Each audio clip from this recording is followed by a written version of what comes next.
നമസ്കാരം.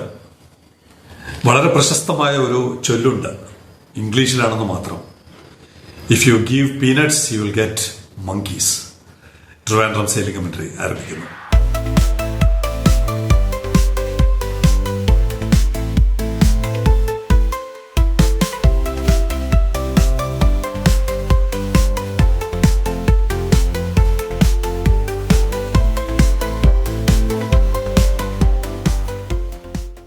എന്തുകൊണ്ടാണ് നമ്മൾ ഇപ്പോഴും 1800, 2000 രൂപ തുടങ്ങിയ ആനുകൂല്യങ്ങൾ നൽകി, ഫ്രീ റേഷൻ നൽകി, കിറ്റുകൾ നൽകി ജനങ്ങളെ ഇങ്ങനെ പ്രീതിപ്പെടുത്തിക്കൊണ്ടിരിക്കുന്നത്?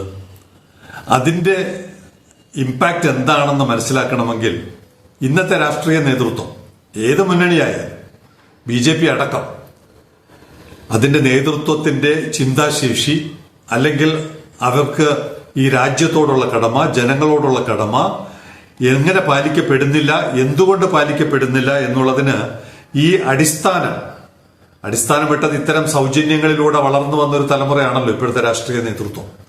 അവരത് തന്നെയാണ് തിരിച്ചു വീണ്ടും സമൂഹത്തിന് നൽകുന്നത്. അല്ലാതുള്ളവർ ഈ ലോകത്ത് എങ്ങനെയാണ് അവരുടെ രാജ്യങ്ങളെ നയിക്കുന്നത് എന്നുള്ളതിന് ഒരു ഉദാഹരണം എൻ്റെ ഒരു സുഹൃത്ത് കൃഷ്ണകുമാർ എനിക്കൊരു ലിങ്ക് അയച്ചു തന്നു. China has unveiled ambitious plans to build a 14,000 TEU container ship powered by a thorium-based molten salt reactor.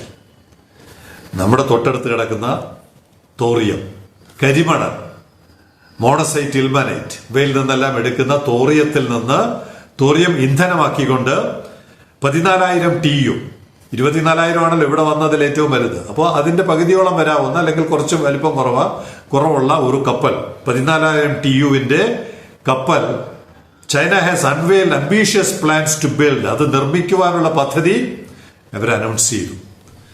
നമുക്കിവിടെ തിട്ടപ്പെടുത്തിയിട്ടില്ല, ഈ തോറിയത്തിന്റെ കണക്ക് തിട്ടപ്പെടുത്തിയിട്ടില്ല.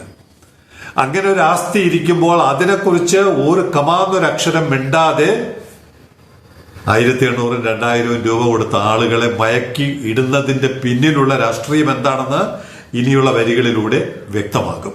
ചൈനയെക്കുറിച്ചാകുമ്പോൾ കുറച്ച് കാര്യങ്ങൾ ഇംഗ്ലീഷിലല്ലാതെ പറയാൻ നിവൃത്തിയില്ല. പ്രത്യേകിച്ച് നമ്മുടെ മലയാള മാധ്യമങ്ങൾ ഇത്തരം കാര്യങ്ങളൊന്നും അറിയാറില്ല, അവർക്കിതൊന്നും മനസ്സിലാവുന്നുമില്ല. According to early design reports from Shanghai Merchant Ship Design and Research Institute, the ship will operate without the need for conventional bunker fuels. നിലവിലുള്ള യാതൊരു ബങ്കർ ഫ്യൂവൽസിന്റെയും ആവശ്യമില്ലാതെ ഈ കപ്പലിന് ഓടിക്കാൻ കഴിയും. Relying entirely on a closed loop thorium MSR, molten salt MSR system expected to generate several hundred megawatts of thermal energy.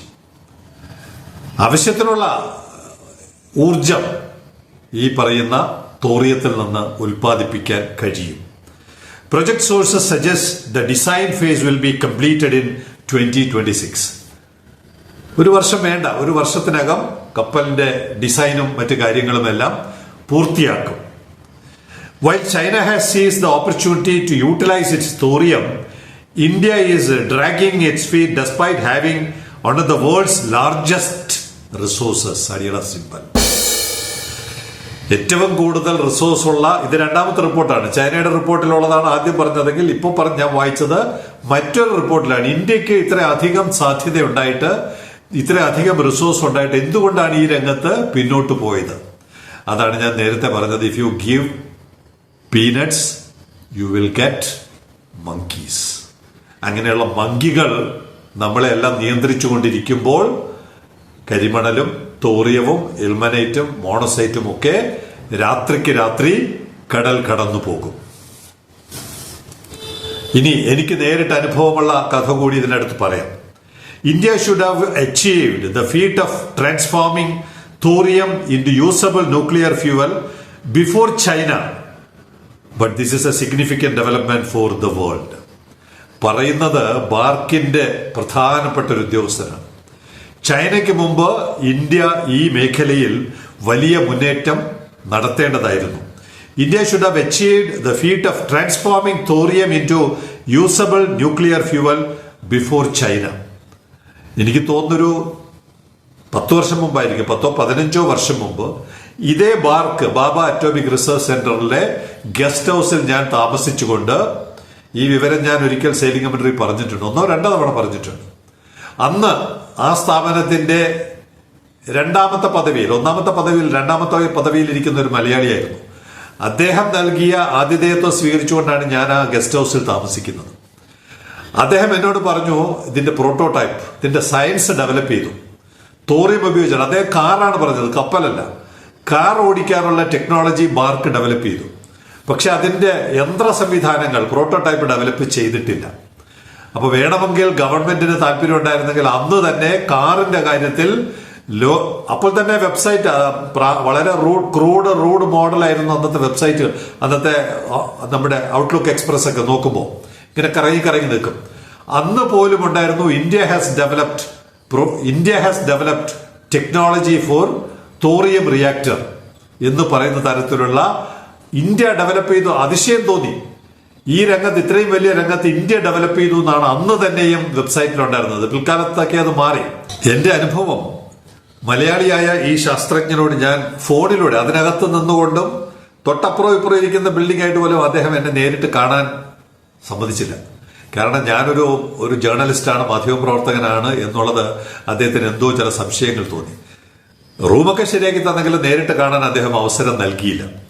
അപ്പോൾ അദ്ദേഹം എന്നോട് പറഞ്ഞത് ഇമെയിൽ വഴിയായിരുന്നു. ഇമെയിൽ വഴി പറഞ്ഞത്, ഇതിന്റെ സയൻസ് ഞങ്ങൾ പ്രൂവ് ചെയ്തു, ഇനി അതിന്റെ പ്രോട്ടോടൈപ്പ് ഡെവലപ്പ് ചെയ്യണം. പക്ഷേ നിർഭാഗ്യവശാൽ എനിക്ക് തോന്നുന്നൊരു 15 വർഷത്തിന് മുമ്പ് നടന്ന സംഭാഷണമാണ്, ഇപ്പോഴും ഡെവലപ്പ് ചെയ്തിട്ടില്ല. ഇവിടെയാണ് ബാർക്കിന്റെ ഏറ്റവും മുതിർന്ന ഉദ്യോഗസ്ഥന്റെ, എന്റെ ചെയർമാനായിരുന്ന ആളുടെ ഡയലോഗാണ് ഞാൻ ഈ പറഞ്ഞത്. ചൈനയ്ക്ക് മുമ്പ് ഇന്ത്യ ഡെവലപ്പ് ചെയ്യേണ്ടതായിരുന്നു. A majority of these reserves have been identified around Kerala, Tamil Nadu, Odisha and AP, Andhra Pradesh.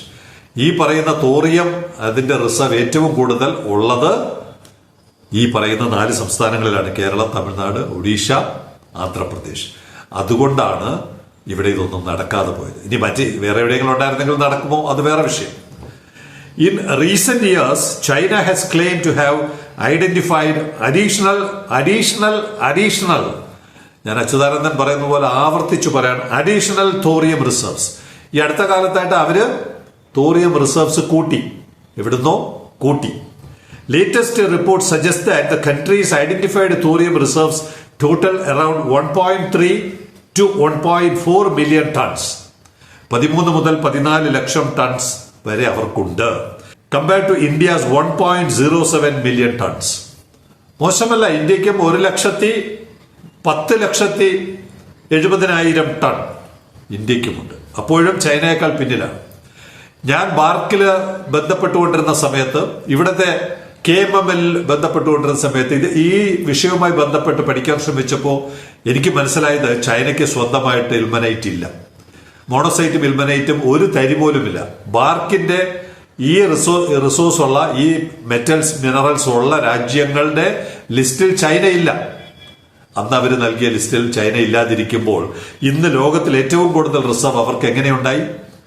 ആ റിസർവ് എന്ന് പറയുന്നത് കൊല്ലത്ത്, നീണ്ടകരയിൽ നിന്നും ആലപ്പുഴയിൽ നിന്ന്, ആലപ്പാട് നിന്ന് രാത്രിക്ക് രാത്രി കടത്തിക്കൊണ്ടുപോയതാണ്. അപ്പോൾ if you give peanuts you will get monkeys എന്ന് പറയുന്നത്, ഇവിടെ ഒന്നും ചെയ്യാൻ സമ്മതിക്കാതെ ഇവിടത്തെ ഒന്നാം തരം റിസോഴ്സ് രാത്രിക്ക് രാത്രി വഞ്ചിയിലും വള്ളത്തിലും സൈക്കിളിലും ഒക്കെ ആയിട്ട് കടത്തി തൂത്തുക്കുടി വഴി എന്ന് പറയുന്ന മാർഗത്തിലൂടെ ചൈനയിൽ എത്തിക്കഴിഞ്ഞപ്പോൾ അവർക്ക് ലോകത്തിലെ ഏറ്റവും വലിയ ആസ്തി അവർക്ക് സ്വന്തമായി. നമ്മൾ ചൈനയെ കുറിച്ച് കേൾക്കുന്ന എന്താണ്? എല്ലാം മിനറൽസും മെറ്റൽസും, റെയർ മിനറൽസിന്റെ കുത്തക അവർക്കാണ്. എങ്ങനെയാണ് കുത്തക ഉണ്ടായത്?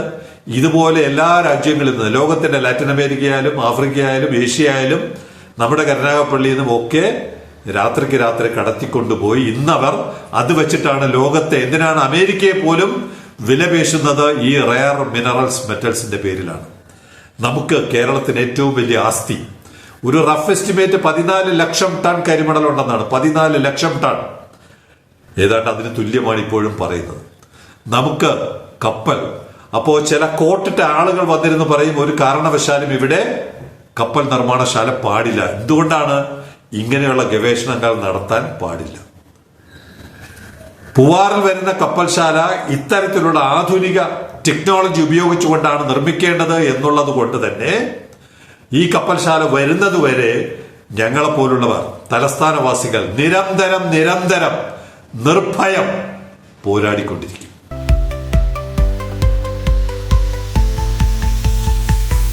ഇനി നമുക്ക് നേരിട്ട് പ്രയോജനമുള്ള ഒരു കാര്യം, അദാനി ഗ്രൂപ്പ് പല തസ്തികകളിലോട്ടും ഉദ്യോഗാർത്ഥികളെ ക്ഷണിച്ചിട്ടുണ്ട്. ഞാൻ ആദ്യമായിട്ടാണ് ഇത്രയും കൂടുതൽ തസ്തികകളിൽ ആളുകളെ വിളിച്ചിരിക്കുന്നത് കാണുന്നത്. കൂടുതലുണ്ട് വായിക്കാനും പറയാനും. അതുകൊണ്ട് വിശദമായിട്ട് ന്യൂസ് ലെറ്ററിൽ 43ാമത്തെ ഇഷ്യൂ ഇറങ്ങിയിട്ടുണ്ട്. വിശദമായി തന്നെ അതിന്റെ ലിങ്കും മറ്റു കാര്യങ്ങളും എല്ലാം അതിൽ കൊടുത്തിട്ടുണ്ട്. താല്പര്യമുള്ളവർ ഒരു മെസ്സേജ് അയയ്ക്കുക.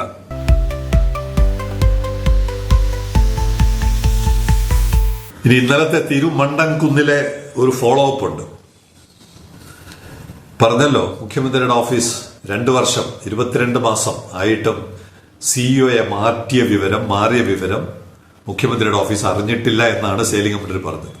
അറിഞ്ഞിട്ടുണ്ടെന്ന് വിസിൽ അവകാശപ്പെടുന്നു. വിസിൽ പറയുന്നത് അവർ ഈ ചീഫ് എക്സിക്യൂട്ടീവ് ഓഫീസറിനെ മാറിയ വിവരവും പല പ്രാവശ്യം മുഖ്യമന്ത്രിയുടെ ഓഫീസിനെ അറിയിച്ചു. This has been send to the CMO portal for updation many times. നിരവധി തവണ ഈ മാറ്റം, ഇവിടെ CEO മാറിയിട്ടുണ്ടെന്നുള്ള വിവരം മുഖ്യമന്ത്രിയുടെ ഓഫീസിനെ നിരവധി തവണ അറിയിച്ചിട്ടുണ്ട്. അപ്പോൾ എവിടെയാണ് കുഴപ്പം? സേലിംഗ് മന്ത്രി നിർത്തുന്നു.